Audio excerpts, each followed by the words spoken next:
In recent months, an unusual pattern has begun to emerge, the names of Meghan Markle and Prince Andrew appearing in the same dark corners of a complex royal narrative. These two figures have no direct connection, no shared scandals, and no public alliance, yet they are suddenly surfacing together in discussions about pressure, secrecy, and royal vulnerability. The question that hangs heavily over the entire situation is simple: why now?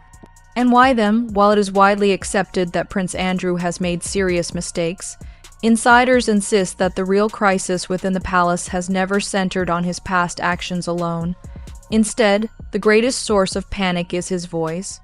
Andrew believes he was unfairly sacrificed, left exposed while others were protected. A man who feels betrayed becomes unpredictable, and unpredictability is the one thing the monarchy cannot afford. According to multiple insiders, Andrew holds information that could embarrass highly influential figures within the royal institution. The alleged vulnerability does not point toward Prince William or Prince Edward. Instead, whispers suggest that some of the most sensitive knowledge may involve King Charles himself. For decades, Queen Elizabeth served as Andrew's protector, his emotional anchor, and the only figure capable of steadying him. With her passing, and with Prince Philip also gone, the two people who could calm or contain Andrew are no longer present. What remains is a man who feels abandoned, cornered, and determined not to fall alone. The palace fears his potential for retaliation. They fear humiliation. Above all, they fear that if Andrew feels he has nothing left to lose, he may decide that someone else must fall with him. That fear is why the royal system appears to have shifted strategy. His roles have been removed, his public presence has been restricted, and even his long-time residence is under threat. Insiders argue that these measures are not meant as punishment, but as containment. The most dangerous individual is not always the guilty one. Sometimes it is the one who knows too much. When subtle influence does not work, stronger tools emerge. In Andrew's case, the pressure is not aimed directly at him, but at the two people he loves most, his daughters, Princess Beatrice and Princess Eugenie. They are his emotional weak point, his deepest pride, and his final line of personal loyalty. According to sources, the palace understands this and uses it effectively. The warnings are quiet but unmistakable. Their titles could be questioned.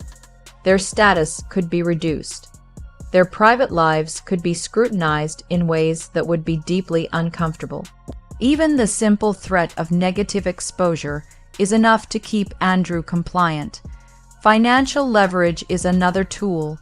Payments, negotiations, adjusted agreements, and the looming threat of complete withdrawal form a silent system of control. In the most dramatic interpretation, some compare Andrew's situation to that of the Duke of Windsor, who was pushed into exile decades earlier. The aim is not to punish Andrew, but to prevent him from speaking, writing, or revealing information that could destabilize the monarchy. At the same time, curiosity about his daughters has begun to rise. While the public has long viewed Beatrice and Eugenie as innocent, polished, and entirely separate from their father's controversies, investigative researchers claim that the reality may be more complicated. According to Andrew Loney's findings, the sisters have deeper involvement in their parents' social circles, financial dealings, and connections than the public narrative suggests. Some of this information has not been published, not because it lacks credibility, but because lawyers advised against releasing details that could be too explosive. The press has quietly begun circling them. The questions are not aggressive yet. They are steady, patient, and calculated. Reporters have started examining their business partnerships, their charity roles, their property agreements, and the people who move through their social world.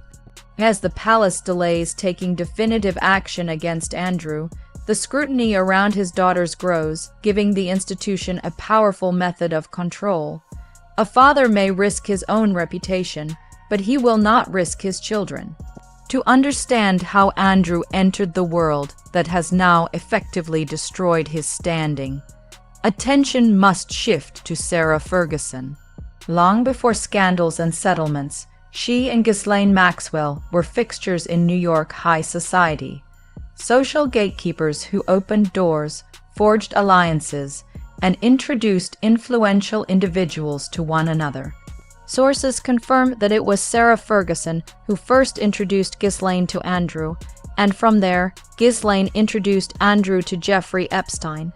Some insiders even claim that Ferguson developed her own connections with Epstein soon after, turning the entire dynamic into a competitive and opportunistic social ladder.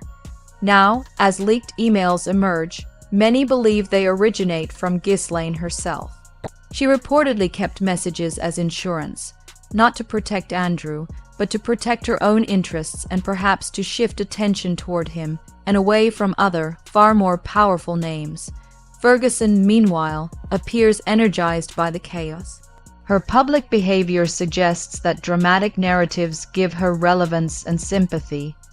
When author Andrew Loney offered her the chance to cooperate, shape her story, or correct the record, she refused and instructed others not to speak. That refusal freed him to publish everything he was legally allowed to reveal. Had she cooperated, certain details might have been softened. Instead, the story expanded. While some royal controversies rely on rumor or speculation, several of the incidents connected to Prince Andrew are supported by hard evidence. One of the most revealing events occurred in the year 2016, well away from cameras and media attention. According to documented reports, Andrew rammed his Range Rover into the gates of Windsor after refusing to take a short alternative route. 2 people standing nearby were injured, the gates were destroyed, and the repair bill over £80,000 was paid by taxpayers. This was not a misunderstanding or a moment of confusion. It was, as insiders describe it, entitlement in motion, a small glimpse of a larger pattern that had been ignored for far too long.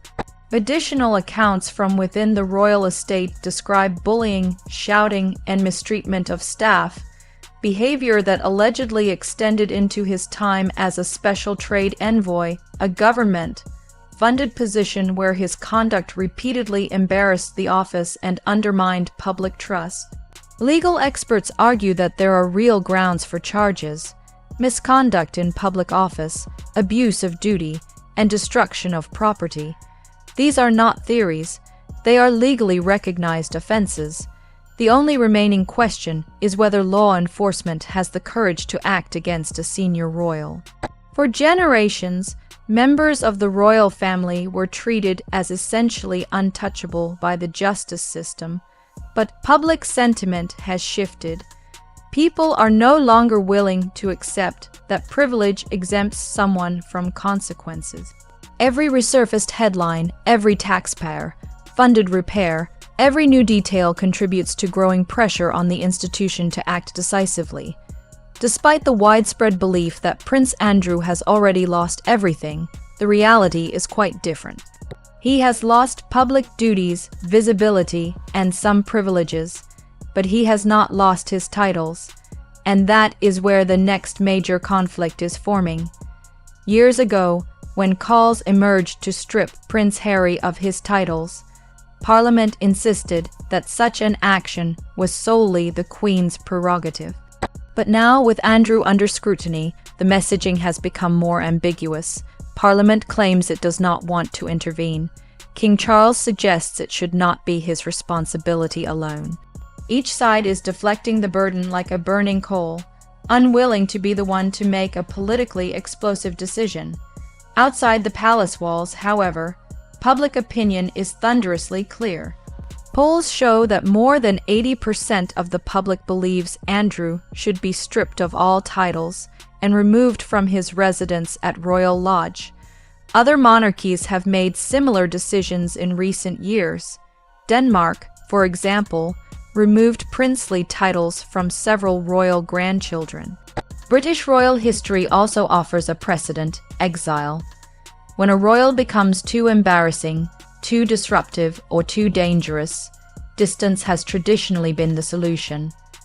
That is what happened to the Duke of Windsor, who was sent abroad to quell scandal.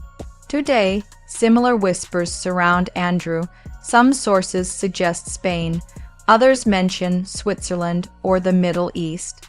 Some even claim the decision has already been made, and that current delays revolve around negotiating financial arrangements, protection for his daughters, and orchestrating a quiet departure that does not appear punitive.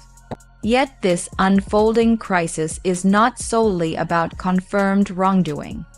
It is about proximity, circles, and timing, about overlapping social worlds that many observers failed to notice.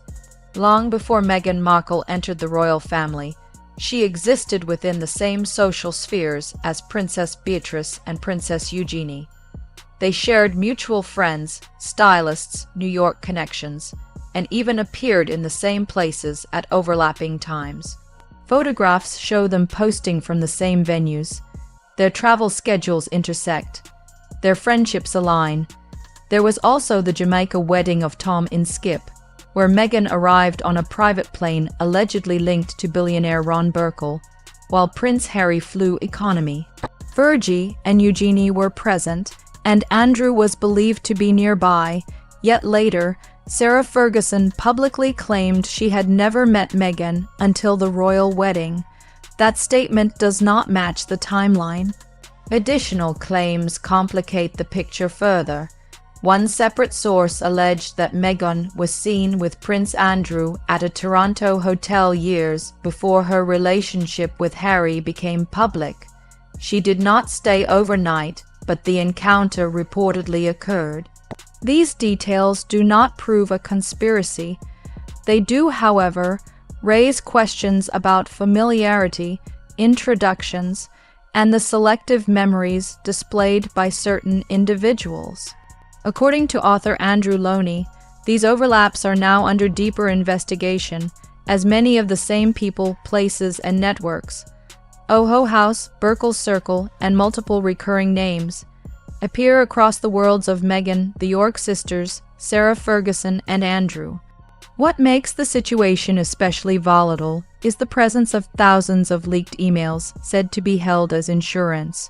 The small selection that has surfaced so far is only a fraction of a much larger archive. Some believe these messages come from Ghislaine Maxwell. Others think they are part of a strategy to distract from far more powerful individuals who once moved within Jeffrey Epstein's sphere. Regardless of their origin, their existence adds significant pressure. Andrew is being pushed into a corner. His home may be taken, his titles may be stripped, and his daughter's privacy may crumble as media scrutiny escalates. Inside Buckingham Palace, panic is building. The institution is desperate to keep the walls from cracking. If Andrew decides to speak, truly speak, the consequences will not end with him. The damage could move upward toward the crown, sideways toward other royals, and outward toward an entire network of influential figures. Prince William is tightening internal control. King Charles hesitates. Parliament awaits direction. The public grows impatient. Meanwhile, new receipts continue to surface, connecting names, timelines, secret meetings, private flights, and friendships that were never meant to intersect. What once appeared to be unrelated fragments, Meghan's social path, the York sisters' world, Ferguson's introductions, Andrew's downfall, Harry's legal actions, now form a larger, more coherent picture. And as more leaks emerge, more emails drop, and more names surface, the silence that has protected the powerful for decades may finally begin to break.